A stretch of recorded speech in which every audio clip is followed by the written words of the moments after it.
chapter 2 from the 24 chapters from my Óðsmál website 1996. Gandreið, Huginn and Muninn. Óðsmál is all about literacy and symbolic language of myths and kvæði, sacred poems, to spot the allegory in Gospels. I am telling thee one thing. We are Ginnungagap.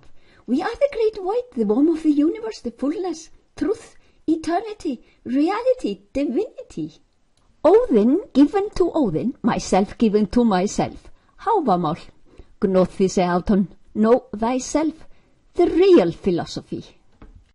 Völundar kviða. Þar voru hjá þeim áltarhamir þeirra, það voru valkyrjur. There, by their side, their swan guises lay. They were valkyries. Völundar kviða is an Edda poem.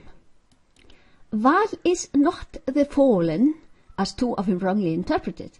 It means to go home, back home. Valkyria has been the inspiration for arts and stories. The original and real meaning of this maiden that serves consciousness, Óðin, is not that she carries away dead men, but the act of transcending, fully alive. She is the act of fórn, færa, to bring, sacrifice of the individuality of the individual into Ginnungagap. Note, Valhöll is an exalted state of consciousness of a man fully alive. Valhöll stands for cosmic consciousness. These death concepts of Valkyria and Valhöll are later times confusion, mix-up. Death ideas come from institutions, theocracies, that are not Siður at all. Cats are heathen symbols for Freyja's love, quietly penetrating all creation. They are mystical. Freyja is the eternal power of perpetual creation, symbol of love and care. Note, the church hated cats and their symbolic meaning. They ordered all cats to be killed and tortured as they were devils incarnated. Cats were mercilessly killed, and those who had cats were said to house incarnated devils and were burnt alive at the stake. When cats were killed, rats and mice multiplied. Diseases, plagues, epidemic followed. That was said to be the church's God's revenge for the sins of men. A great culture was killed and replaced with theocratic fanatic device for sovereignty, the gaining of power, egoistic purposes. When we have gotten the divine feather guise, nothing can stick to us, soil us, affect us. The word ált, a swan, and álfur, an elf, are of the same origin and bear similar meanings. In mythical language, elves indicate the way to the real treasure within. That, what we seek all our life, the divine treasure. Swan guise, áltarhamur, means the exalted state of consciousness we gain thereby. But we have to work on it, lifespan after lifespan, that is ævi after ævi. When we were animals, we had no human nervous system, sleipnir. Once born as men we do, but alas, we behave like animals, unforgivable for men, so these men cannot bear the name a man. On the picture, reiði is anger, öfund is envy and jealousy, ágirnd avarice, sprouting in these pitiable states. Þjóðvitnir, to the left on the pics, brings the lure of matter, the mistake of our intellect, taking material, red stuff in the pics, as something stable and real. Other hænir lóður, who bring the gifts of humanity to humans, that's right, yellow, are helpless and disappointed. The green fence, bottom, is Gimirsgarðar, Paradisos, and we think we are out of that, but we have not reached that goal. On the picture thou seest what we should aim at, but not all men know. Priya, Frigg. From this Sanskrit term comes the name Frigg, and the word víf, meaning a girl, young woman. Even if the English word wife is from víf, do not get the idea that Frigg is simply a wife. She is a great goddess in our life, trying to be the bad one, as horrible stories go. Gandreið, in reality, is gaining the swan guise. For heathen men, it is becoming invulnerable, detached from matter, seeing the material world as unstable, seeing reality, ginnungagap, as the only real thing, where from the whole creation comes, what the whole creation is. While we still are in ignorance, svinna, we think we see, as our eyes perceive the created stuff. For the enlightened man, this is darkness. Even the sunny day, the man in ignorance calls brightness. The enlightened man calls living in darkness. For the enlightened man, even the dark night is brightness because he sees. Every individual is on his path towards enlightenment. Too slowly, though, most of us, as we do not know the purpose of life, evolution. While we chase material stuff only, karma on the picture, become angry if we do not get all we want, krodha on the picture, we get blinded and do not think clearly in our rage, samoha, which leads to the loss of intellect, Óðin, buddhinasha. What drives us is rajoguna, one of the three qualities of nature, the mad red rajas, out of bonds, sattva, white on the left, and tama, green on the right, are not in perfect equilibrium with rajas, are they? Jörmungandur, or perhaps Pegasus, is the exalted state of a skald, bard, a man who sees and makes poems on pure spirituality.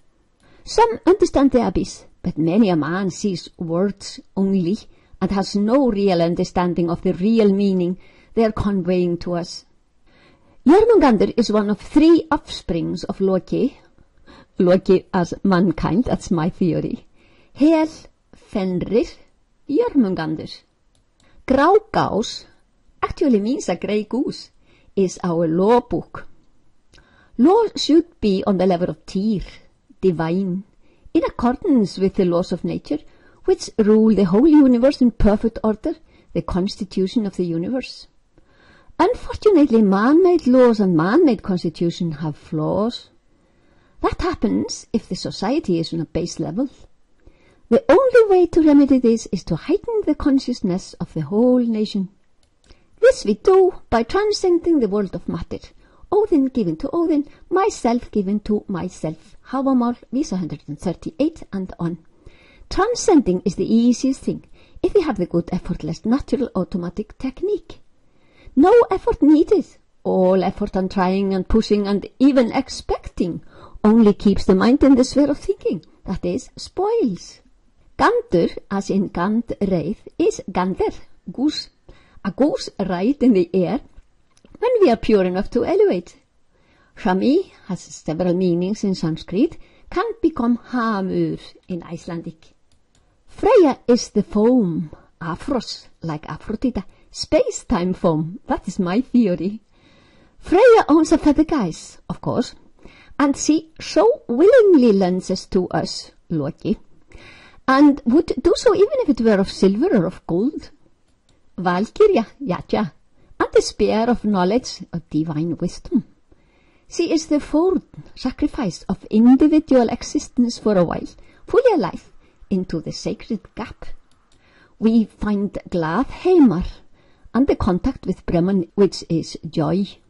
This is the path to Valhöll, a higher stage of consciousness for every individual, fully alive, preferably in this present lifespan.